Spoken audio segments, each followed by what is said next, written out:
Happy birthday, anak! Anong wish mo sa birthday mo? Ang wish ko, sana magka-tablet na ako para makapaglaro na ako ng Roblox. O sige, pag natulog ka, pagkagising mo, may tablet ka na. Talaga, Nay? Matutulog na ako. Excited na ako. Totoo nga! May tablet na ako!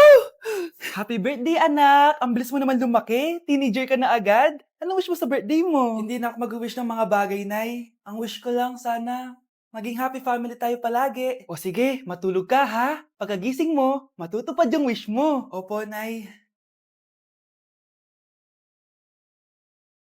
Nay? Nay? Nay? Ba't walang tao dito? Kuya? Ate? Teka, si Kyle ba yun? Lumabas ba sila, nanay? Nay! Kyle? Anong ginagawa mo dito sa labas? Hinahanap ko po sila, nanay. Oh, Kyle! Nandiyan ka lang pala. Balik ka na dun sa bahay. Naghihintay na si nanay. Talaga, ate? Yay! Tita, sama na kayo. Sige, tara. Kyle! Nay, happy family na ba tayo? Oo naman, anak. Yay! Scarlett, anong nangyari sa kanya? Patay na si nanay, pati yung dalawa naming kapatid. Namatay sila nung birthday niya. Kaya tuwing magbe-birthday siya, sila yung hinahanap niya. Grabe pala yung trauma. Anak, malapit na tayo magsama. Talaga, Nay? Sobrang miss ka na namin, Kyle. Excited na kami, Kyle. Excited na rin ako, mga ate, kuya. Ate, makakasama ko na sila, nanay. Matutupad na yung birthday wish ko. Kyle, kain ka na dito. Celebrate natin yung birthday mo. Kyle, kain na. Sino ba batang yun? Kyle! Kyle, Kyle.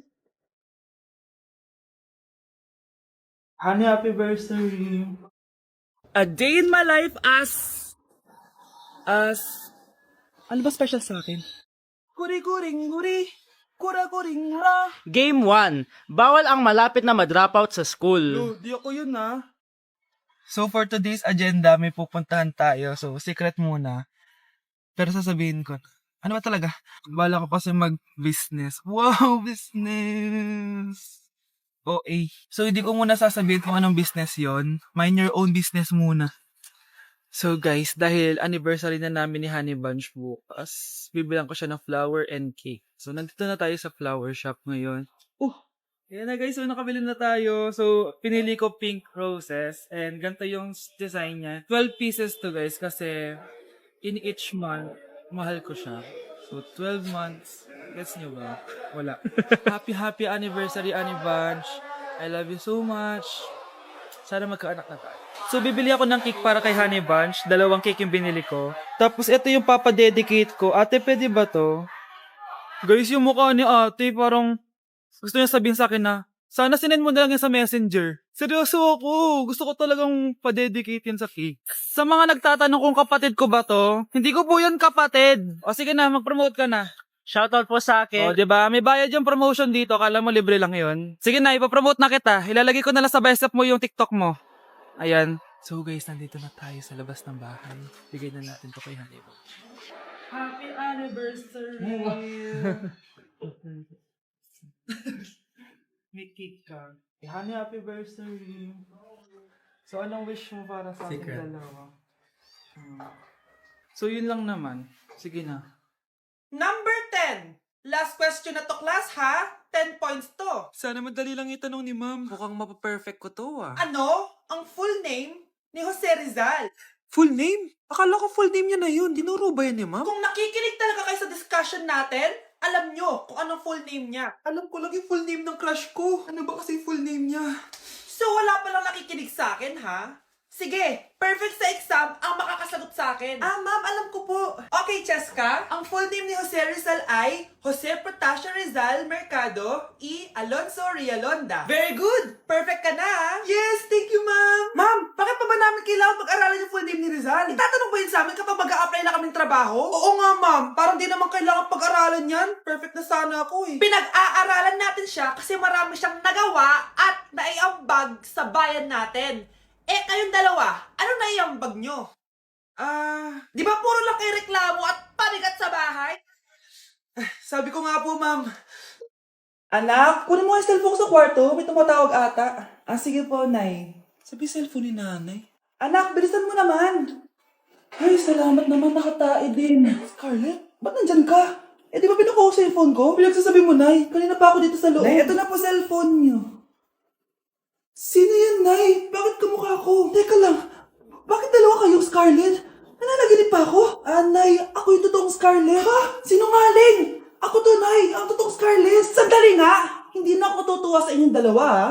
Isa lang ang solusyon dito. Magtatanong ako at kung sino ang makasagot ng tama, siya ang totoong Scarlett. Unang tanong, saan ako may balat? Balat? Nay, sa puwet. Nay, sa kifi. Tama, kifi. Ha? Totoo ba, Nay? O, diba, alam ko. Susunod na tanong. Ano ang timbang ko? Mukha kang 100 kilos, Nay. 75 kilos? Tama, 75 kilos. Yes. Huling tanong. Ano ang birthday ko? Birthday? Mahina pa naman ako sa ganyan. April 14, 1977? April 15, 1977. Tama! Ikaw nga ang totoong Scarlett. At ikaw, dahil talo ka, lumayas ka na dito, impostor! Ay! Sino ba kasing Scarlett na yun? Bakit kamukha ko siya? Anak, kilalang kilala mo talaga ako, no? Siyempre naman, Nay. Anak mo ko eh. Worth it lahat ng pagpaparetoke ko dahil sinira mo ang mukha ko noon. Ngayong napaniwala na kita, gaganti na ako sa'yo. Hi, Bes! I'm back! Oh, Bes, pupunta ka ng ibang bansa? Hindi. Dito na ako titira sa inyo. Hi, tita! Anong ulam? Samantha! Halika na dito, Be! Niluto ko paborito mo. Yan yung gusto ko sa'yo, tita eh. Oh, Scarlett, lagay mo na nga to sa kwarto ko. Kwarto mo? Ang kwarto ko ay ang kwarto mo. Wawa. Ano kaya pwede kainin dito? Ano ba yan? Bakit walang laman? Grocery naman kayo, Bes. Sorry po, nakakahiya naman sa'yo. Mahiya ka talaga. O, ito na lang lutuin mo. Walang ya talaga tong babaeng to. Lagyan ko kaya to ng lason. Ay, tita, sobrang lakas uminom niya ni Scarlett. Tapos puro lalaki pa yung mga kasama niya. Aba, humanda talaga sa akin yung babaeng yan. Walang yatong si Samantha. Sinisiraan pa ako sa nanay ko.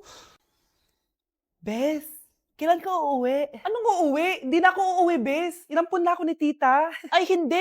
Umalis ka na. Ginagawa mo akong katulong dito. Tapos kung ano-ano pa sinasabi mo sa nanay ko. Oh, anak, ba't mo naman pinapaalis si Samantha? Wala naman ginagawa masama yung tao eh. Oo nga, ang bait ko kaya. Kung hindi siya aalis, ako ang aalis! Friendship over na tayo, Samantha. Lalayas na ako sa bahay na to. Parang mas anak pa ni nanay si Samantha. Alam mo na ba yung nangyari kay Samantha? Bakit? Ano meron kay Samantha? Tignan mo to. Nay! Nay! Oh, di ba lumayas ka na? Paalisin mo na yan si Samantha! Sino siya, anak? Tinawag mo bang anak si Samantha? Ay, hindi ko alam, Nay. Paalisin mo nga yan. Hoy, babae! Kung sino ka man, umalis ka na dito! Nandito ako sa Japan at kakain tayo kasi di ako makatulog, guys. Time check, 1 AM na. Imbis na natutulog, kakain tayo. Buti na lang talaga sobrang lapit lang ng Family Mart sa hotel namin. Ito yung hotel namin, tapos ito lang yung Family Mart. Diba sobrang lapit? Sobrang daming pwedeng bilhin, oh. Daming onigiri, oh. Kuha tayo neto. Mukhang masarap tong chicken and vegetables. Hindi naman ako sobrang gutom. May mga gusto lang ako itry. Kuha tayo netong favorite kong drink. Try naman natin tong blueberry na flavor. Tapos ganito din yung Yakult nila dito. Actually, pampatulog pala to. Akala ko Yakult talaga siya. Ito muna bibilin ko dito. Hanap tayo ng 7-Eleven. Ito guys, may nahanap ako 7-Eleven. Parang masarap to, oh. Mukha siya lasagna. Tikman natin. Dito na lang natin siya kainin sa labas. Parang fantasy din kumain dito sa kalsada nila. Sobrang safe dito sa Japan, promise. Unahin na natin tong sushi. Alam nyo ba, kahit maglakad kayo mag-isa dito, sobrang safe, promise. Walang mga haras sa inyo. Walang kriminal, ganyan. Kaya ang sarap maglakad sa labas kasi alam mong safe ka, di ba? Tapos, sobrang babait pa ng mga Japanese. Swear. Pero sabi naman ng ibang Japanese, parang mas lang nila yun, pero ang totoo, ginajudge ka nila. Pero at least, di ba, mabait sila. Di kagaya na pumunta ako ng Hong Kong, sobrang susungit ng mga tao, sisigawan ka pa. Kapag may hinahanap ka, talagang tutulungan ka nila. Tapos palagi sila nakasmile. Kaya promise, Japan talaga yung favorite country ko. Last bite. Okay, next natin itong parang lasagna. Guys, sobrang bango. Sobrang sarap ng itsura niya. Tikman na natin. Ang sarap! Ito din yung gusto ko sa Japan. Sobrang sarap ng mga pagkain nila. Like, promise. Wala pa kami natitikman dito sa Japan na hindi masarap. Kaya every time na pupunta talaga kami dito, promise na yon natataba kami. Pero okay lang, Japan to eh. Alam nyo, minsan, naisip ko na dito na lang kaya kami tumira. Pero ang naririnig ko sa ibang foreigners na nakatira dito, masaya lang daw dito as a tourist. Pero kung dito ka natitira at mag-work, nakaka-depress daw ganyan nakakalungkot. Kasi sabi nila toxic daw yung work environment dito. Pero ako, kung titira ako dito, gusto ko forever tourist ako. Inumin natin tong Yakult na nakakaantok. Last bite! Pabalik na ako ng hotel guys and inumin na natin to favorite nating drink.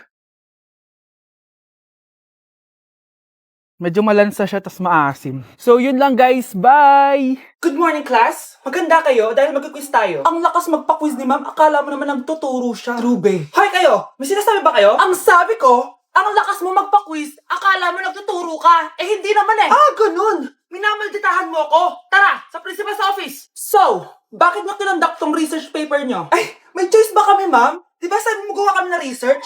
Bakit nyo kami tinatanong kung bakit namin kinonduct to? Aba, sumasagot ka? Eh, di ba question and answer tayo dito, ma'am? So, bawal na pala sumagot? Nilalaro nyo lang ata kami.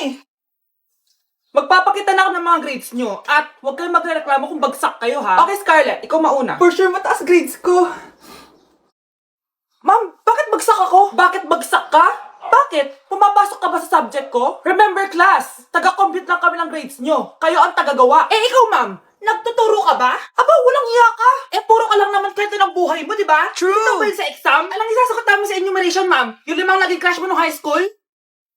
Class, ipasa niyo tong assignment na nakikita niyo sa blackboard. Ipasa niyo rin bukas yung 3 activity na pinapagawa ko. Okay ba? Ma'am, hinay-hinay naman. Bawal na kami matulog. Yung Diyos nga nagpahinga, kami bawal. Mukha ba kami robot, ma'am? Oh, nakakaramdam kami, sakit. Ah, nagrereklamo ka ba? Ay, hindi ako nagrereklamo, ma'am. Halos magkasakit na nga kami dahil wala kaming tulog. Diba? Mas ginaganahan kami mag-aral. Ah, pilosopo ka? Ibabagsak kita. Hindi mo na ako kailangang ibagsak dahil magda-drop na ako. Guys, pasupport ako ha dahil mag-vlog na lang ako. Go, be support! Bye, ma'am.